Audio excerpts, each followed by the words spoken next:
महाकारुणिक तथा बुद्ध को मैं वंदन करती हूँ। उनके द्वारा उपदेशित ये जो सद्धम्म है सभी के लिए महान मंगलकारी है।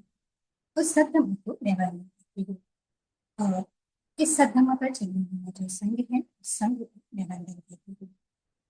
अपने गुरु जिन्होंने मुझे यह धम्म दिया है, धम्म सरल सब शब्दों में सिखाया है, उन्हें मैं वंदन करती हूँ।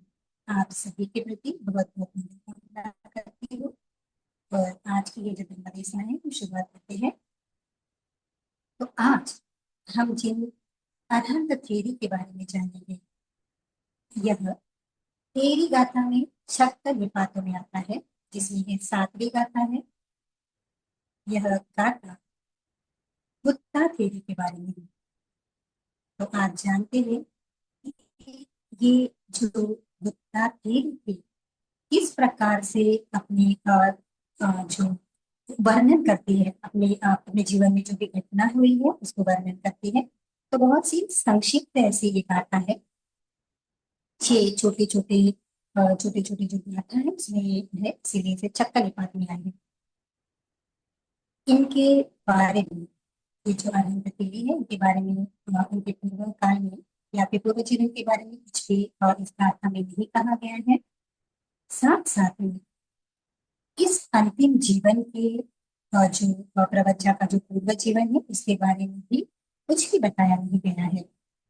लेकिन जो भी अरहत को प्राप्त करना चाहता है, जो भी निब्बान की प्राप्ति करना चाहता है, उन सभी के लिए बहुत ही महत्वपूर्ण संदेश हमें इस गाथा से प्राप्त होते हैं।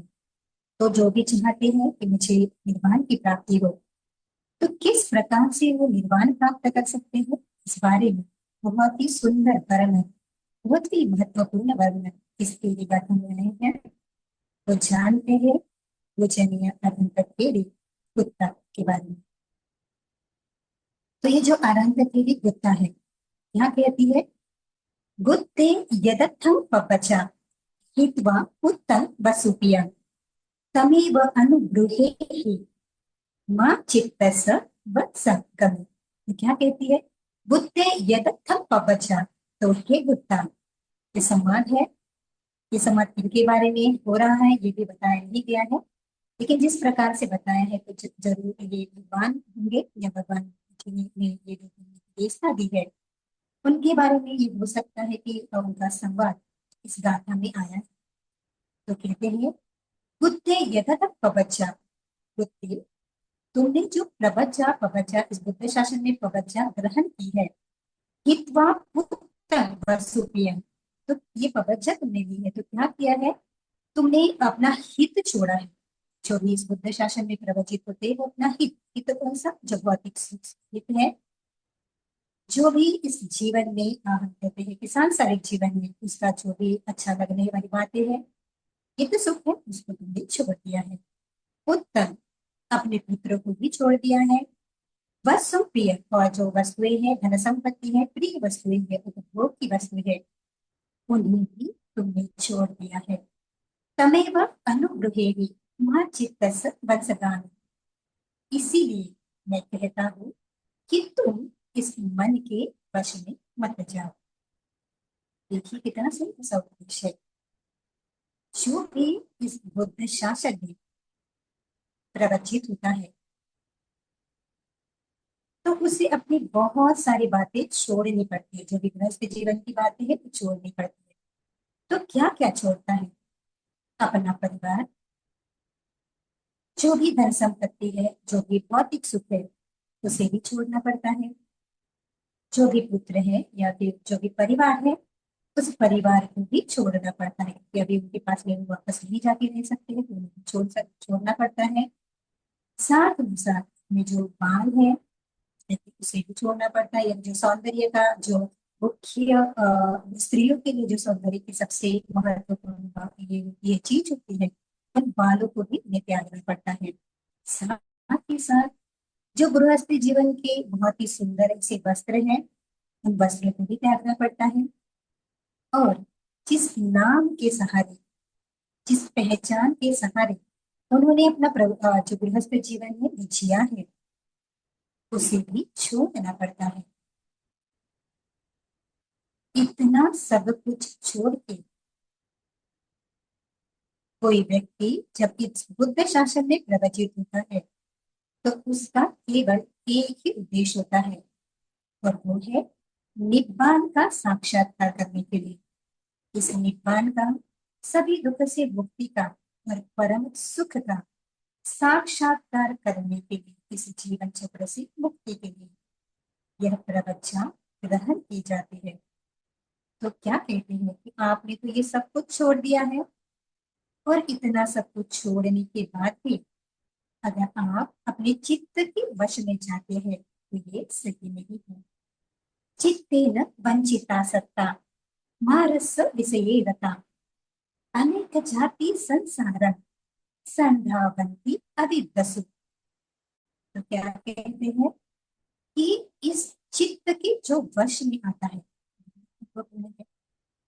जो भी व्यक्ति इस चित्त के वश में आ जाता है, यानी चित्त का गुलाम हो जाता है, जैसा चित्त कहता है वैसा ही वो कर्म करता है, तो मानस विषय रता, तो वो क्या होता है, मार के वश में आता है, मार के वश में वो रत रहता है। तो मार का कार्य ये है कि कोई जो सत्य है अगर वो प्रवचित होना चाहता है तो उस प्रवचन में बाधा आती है। आजकल भी ऐसा होता है कि बहुत सारी जो जो लड़कियां हैं या महिलाएं हैं चाहती है कि हम प्रवचित जीवन पर जिए, लेकिन बहुत ही अड़चन आती है। कभी घर वाले नहीं मानते हैं, कभी और कोई बाधा आ जाती है, और कभी यह प्रवचन चाहते हैं कि प्रवचन हो जाए, लेकिन प्रवचन नहीं प्राप्त होती है। क्यों? क्योंकि बात नहीं चाहते। इस प्रकार से तुम जो सत्य है प्रवचित होकर अपने निर्वाण के लिए प्रयास करें। लेकिन जो कोई व्यक्ति पुण्यवान होता है वो अपने सभी प्रकार के जो गृहस्थी के जो कहते बंधन है उसे छोड़कर इस बुद्ध शासन में प्रवचित हो जाता है। प्रवचित होने के बाद में जो जो चित्त है, जो चित्त को वश में कर लेता है, तो वही मार्ग के बंधन से छूट पाता है, मार्ग के बंधन से मुक्त हो पाता है।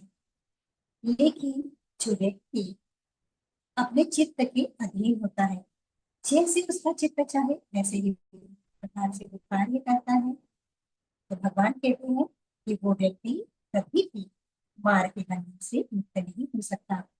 अनेक जाति संसारी संज्ञावंती हरिदसु, इसी अभिच्छा के कारण, किसी मार्ग के या चित्त के अधीन होने के कारण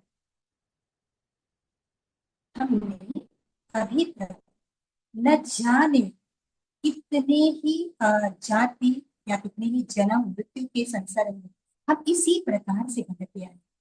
क्योंकि अभी हम जानते नहीं है कि पहले हम कहाँ थे, इसके बाद भी इस काया त्यागने के बाद हम कहाँ रहेंगे ये हमें नहीं पता। भगवान कहते हैं अनेक जाति संसार, बहुत सारे जो जन्म है इस संसार में, हम इस भव चक्र में बहुत सारे जन्म लेते हैं। तो किसके कारण? केवल इस अविद्या के कारण, केवल इन तृष्णाओं के कारण। और ये तृष्णा कैसे निर्माण होती है? जब कोई व्यक्ति अपने मन के अधीन हो जाता है, जैसा भी उसका मन करता है, अगर उसका मन चाहता है कि वो मुक्ति के लिए प्रयास ना करे तो वो वैसे ही प्रमाद में जीवन जीता है, और अपना जो दुर्लभ मनुष्य जीवन है उसे ऐसे ही अप्रमाद में गवा देता है, ऐसे ही प्रमाद में गवा देता है। तो भगवान कहते हैं कि जो भी व्यक्ति है, जो भी अपने निर्वाण को प्राप्त करना चाहता है, उसे बहुत ही अच्छे से अप्रमाद होना चाहिए, किसी प्रकार का आलस नहीं करना चाहिए। तो मन को अगर कोई व्यक्ति अपने चित्त को कोई व्यक्ति अपने अधीन कर देता है तो वही मार के बंधन से छूट जाता है। फिर कहते हैं काम छंदन च व्यापादम सब काय में वच सीलवत परामर्शन विचिकित्सन पंचम। क्या कहते हैं? काम छंदन च व्यापादा, काम छंद व्यापादा सकाय व्यक्ति सीलबद्ध परामर्श और विचिकित्सा, ये क्या है? 5 प्रकार के संयोजन है। संयोजनानि एतानि पठित्वान् बुद्धिकुनि ओरम भागमनीयानि महितम पुनरेतिसि। कहते हैं ये 5 संयोजन है। 5 कौन से संयोजन? निचले संयोजन है। तो कौन से 5 संयोजन है? पहला है सत्ता दृष्टि। क्या होता है सत्ता दृष्टि? सत्काय यानी जो काया है उस काया के साथ में गलत दृष्टि रखता है। कौन सी गलत दृष्टि? इस काया को मैं मेरा समझता है। उसे लगता है ये कि मेरी काया जो है वो ही मैं हूँ, और ये जो मेरा मन है वो मेरा मन ही मेरे विचार या फिर इस काया से और मन से जुड़ा हुआ जो भी कुछ है वो सभी मैं और मेरा है। इस प्रकार से आसक्ति बनाए रखता है। लेकिन जो विशेष रूप से इस काया को और मन को जाने, क्या जानता है? ये जो काया है सूक्ष्म सूक्ष्म अट्ठकलापों से बनी है। तो कौन से अट्ठकलाप है?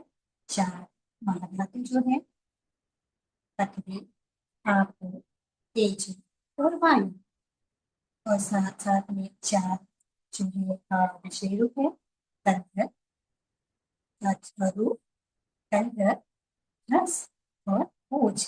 ये जो 8 कलाप है, इस 8 कलाप ये पूरी जो काया है ऐसे सूक्ष्म सूक्ष्म सूक्ष्म कलापों से, अट्ठ कलापों से बनी है। और ये ये कैसी होती है? उत्पन्न होती है, नष्ट होती है, उत्पन्न होती है, नष्ट होती है। और ये इतनी तीव्र गति से होती है कि क्या इस काया को कोई अपना माने?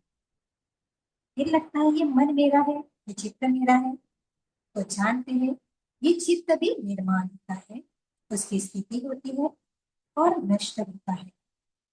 यानी जिसे मैं इस काया को मैं मानता हूँ वो काया भी मेरी नहीं है। इस चित्त को मैं मेरे का भाव में रखा है, ये मेरा नहीं है। तो ये जो सबका गति है वो सबका गति, ये जो संयोजन है वो संयोजन से नष्ट हो जाता है। उसके बाद है शीलवत्त परामर्श। शीलवत्त यानी एक कोई शील है, उस शीलों को ही वो ऐसा मानता है कि यही मेरी मुक्ति का कारण है। और इस प्रकार से शीलों को जो शील है या व्रत है, इस व्रत को ही सही मानकर उस प्रकार से अपना जीवन जीता है। भगवान के काल में भी ऐसे ही था।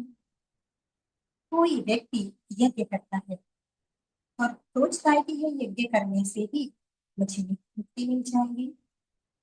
कोई व्यक्ति एक ही आहार पर रहता है, वो भी बहुत सूक्ष्म आहार, और सोचता है कि ऐसे ही सूक्ष्म आहार लेकर, बहुत छोटा सा आहार लेके मैं मुक्त हो जाऊंगा। तो ये भी क्या है? तो भगवान कहते हैं जो इस प्रकार से किसी व्रत में पड़ा रहता है, किसी बातों में पड़ा रहता है, किसी से मैं मुक्ति साधन होगा, तो वो भी क्या है? संयोजन है। फिर तीसरी बाधा विचिकित्सा, संदेह। 8 प्रकार के संदेह बताए हैं। तो कौन से संदेह है? पहले है बुद्धि प्रकृति, जिसको बुद्ध पे शंक कहा। सचमुच बुद्ध वे है या नहीं है, इसका वो इस पर शंका निर्माण करता है। धम्म प्रकृति, सचमुच भगवान ने धर्म बताया है या नहीं है, वो धर्म सही है या नहीं है, या फिर उसमें कुछ किसी ने और तो डाला नहीं है, कोई और तो हमें बताया नहीं जा रहा है। इस प्रकार से धर्म पर शंका निर्माण करता है। संवेद पद्धति, संघ पर सच में इस धर्म का पालन करते हुए कोई अन्य पुगल हुआ है, इस पर भी उसकी शंका होती है। फिर सीखाया पद्धति, यानी इस धर्म को सीखते सीखते कोई व्यक्ति इस प्रकार से धर्म का लाभ भी इसी जन्म में प्राप्त कर सकता है। उसकी भी उसकी क्या होती है? शंका होती है। वो बनते कर्म, वो यानी इस जन्म के पूर्व भी कुछ था या कुछ थी, इस प्रकार से क्या करता है? शंका निर्माण करता है। अपरंते कर्म, इस काया के त्यागने के बाद में भी कुछ है या नहीं है, इसकी भी शंका व्यक्त करता है। तो कर्ता अपरंते कर्म, यानी पहले भी कुछ भी नहीं था, अभी बाद में भी कुछ भी नहीं है, केवल यही एक जन्म है। इस जन्म में ये मेरा शरीर है, ये मेरा मन है, इसी को मैं मेरे का सिद्ध करता है, उसी को अपना मानता है, उसी पे रत रहता है। तो ये भी एक प्रकार की कर्म की है। पचयता पटिच संपन्नेषु धम्मेषु प्रवृत्ति। कार्य कारण भाव पर उसका विश्वास नहीं होता है। कुछ तो भी हेतु है, कारण है, उसके आधार पर कर्म हुआ है और उस कर्म का विभाग भी है, इस पर भी उसका विश्वास नहीं रहता। तो ये 8 प्रकार की जो संपत्ति है, ये जो विचिकित्सा है, वो मुक्ति में बाधा होती है। इस प्रकार से भगवान बताते हैं कि जो भी इन 3 जो निचले वर्ण है, सत्ता है व्यक्ति, शीलवत्त परामर्श और विचिकित्सा, ये 3 बंधन अगर किसी के नष्ट हो जाते हैं तो वो सोतापति अवस्था प्राप्त होता है। सोतापति सोतापन्न कौन हुआ? तो जो व्यक्ति निब्बान की थोड़ी सी देर के लिए उन्होंने देखा और ये 3 बंधन उनके नष्ट हो गए, तो अधिक से अधिक अगर वो चाहे तो उसके पहले भी हो सकता है, अधिक से अधिक वो चाहे तो 7 ही जो है वो संसार में वो जन्म ले सकते हैं। और 7 अगर वो बहुत प्रयास करे तो उसके पहले ही 7 जन्म के पहले ही वो क्या हो सकते हैं, निब्बान का साक्षात्कार कर सकते हैं। वो होते हैं सोतापन्न अवस्था को प्राप्त हुए। फिर दूसरे जो निचले के संयोजन है वो होते हैं कामचंद और व्यापार। तो कामचंद यानी आसक्ति, कामचंद यानी इस इंद्रियों के प्रति अगर उसी की इच्छा है, आसक्ति है, वो आसक्ति।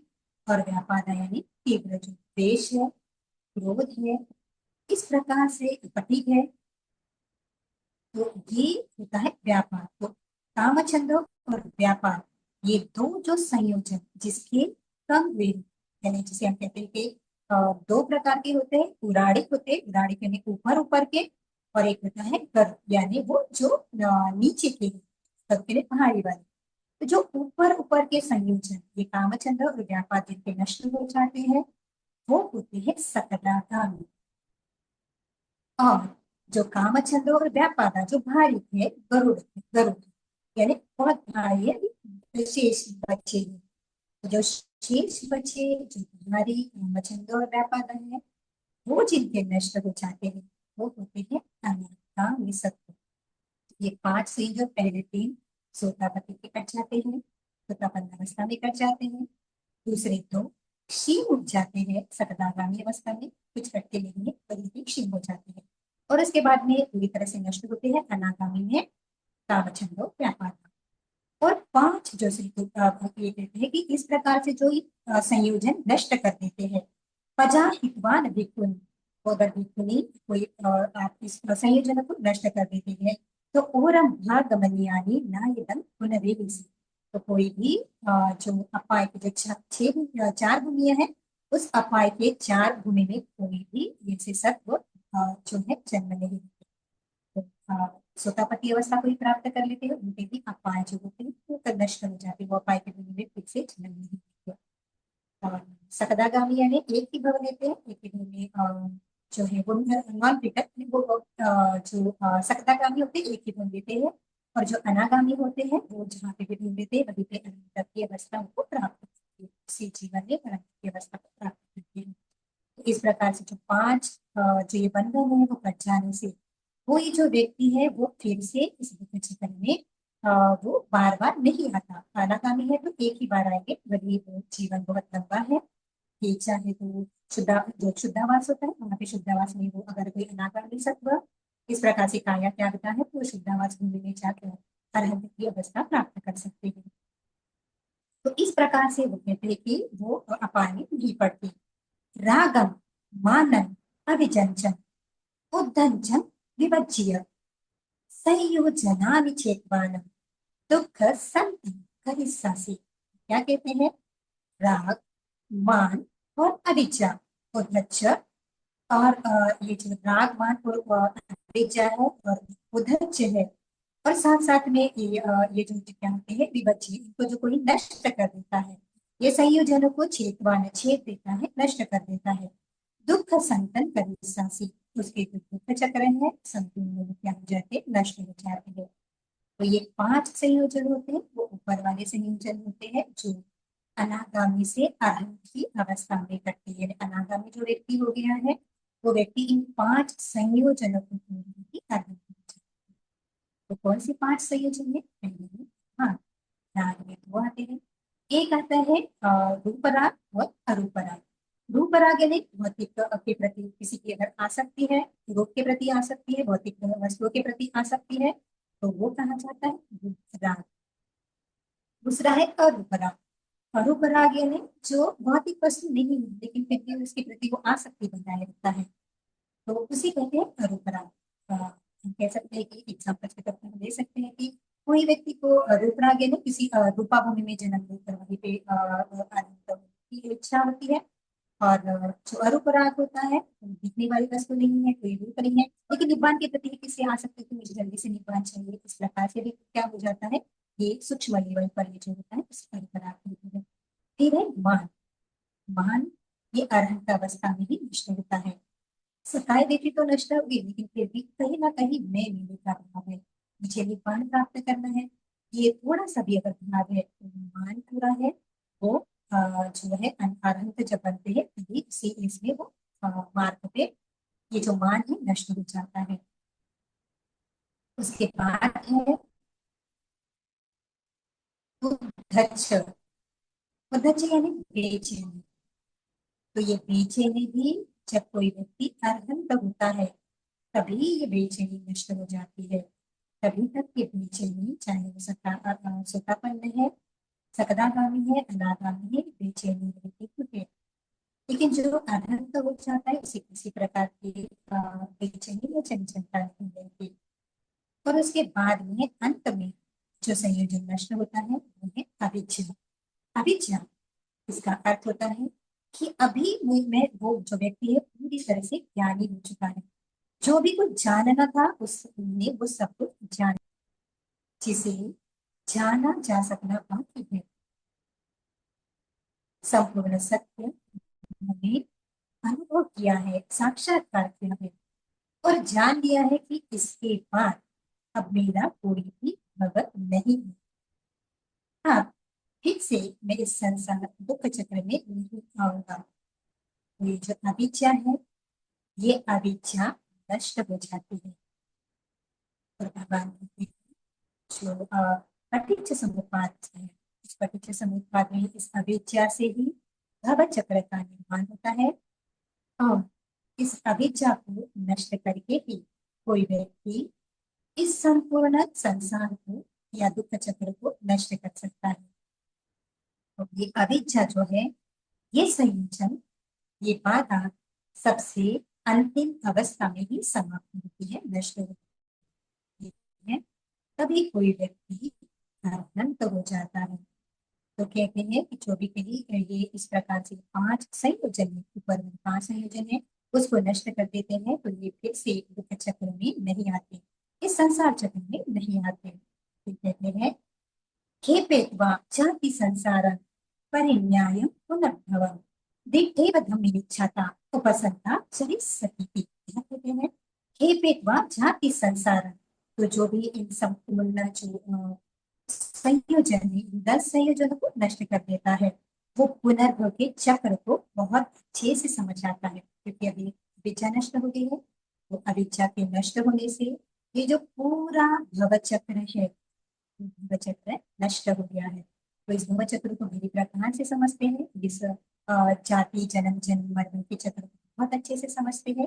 परिन्याय पुनः, और इसके किसी के समझने से वो क्या हो जाते हैं, इसी जीवन में पुनर्भव उनका समाप्त हो जाता है, फिर से उनका भव नहीं होता, ये अच्छी तरह से वो जानते हैं। दिट्ठैव धम्मे निच्छाता, तो इस प्रकार से इसी जीवन में यह जो अनुभव है ये अनुभव वो करते हैं। दिट्ठैव धम्म, क्या इसी जन्म में अपने ये जो धम्म है अपनी दृष्टि से देख लेते हैं, तो ये बड़ी प्रकार से जान लेते हैं कि ऐसा ऐसा भगवान ने कहा है और वो सब कुछ मैंने जान लिया है। तो इस बुद्ध शासन को मैंने पूर्ण कर लिया है, इस ब्रह्मचर्य को मैंने पूर्ण कर लिया है। और सभी उपसंता चरित सती थी, तो कहते हैं कि इस प्रकार से मैंने अपने जो भी कुछ अशांति थी उस अशांति को क्या किया है, मैंने नष्ट कर दिया है। और अब शांत होकर जीवन जिया जा सकता है। इस प्रकार से बहुत ही सुंदर, जो कोई व्यक्ति चाहता है कि मैं इस निब्बान के पथ को समझूं, कि मुझे क्या क्या काटना है, क्या क्या नष्ट करना है। तो वो व्यक्ति इन पूजनीय अनंत जो तेरे हैं बुद्धा तेरे जी ने जिस प्रकार से बताया है, तो बहुत ही अच्छे से समझ के जान के अगर उससे निब्बान प्राप्ति का प्रयास करना है, तो ये जो 10 संयोजन है उस 10 संयोजन को पूरी प्रकार से समझकर जब जब ये निर्माण होते हैं तब तक इसको शांत करना है, उसको नष्ट करने का प्रयास करना है। और जैसे जैसे ये जो बंधन है, ये संयोजन है, नष्ट होते जाएंगे, वैसे वैसे सभी लोग जो निर्वाण को प्राप्त चाहते हैं वो इस धम्म के लाभ भी हो सकते हैं। धम्म के जो आर्य गए अवस्था है उसे प्राप्त कर सकते हैं। तो बहुत ही सुंदर तरह से जन्य अनंत के जीविका के लिए सुंदर से मार्ग को सुंदर से जो संयोजन है बाधाएं है उस बाधाओं को बताया है, ताकि सभी के लिए ये जो बाधा समझ कर वो अपने निदान के लिए प्रयास करे। तो ऐसे ही पूजनीय अनंत तेरी को बहुत बहुत वंदन करते हैं। आप सभी के प्रति बहुत बहुत साधु साधु।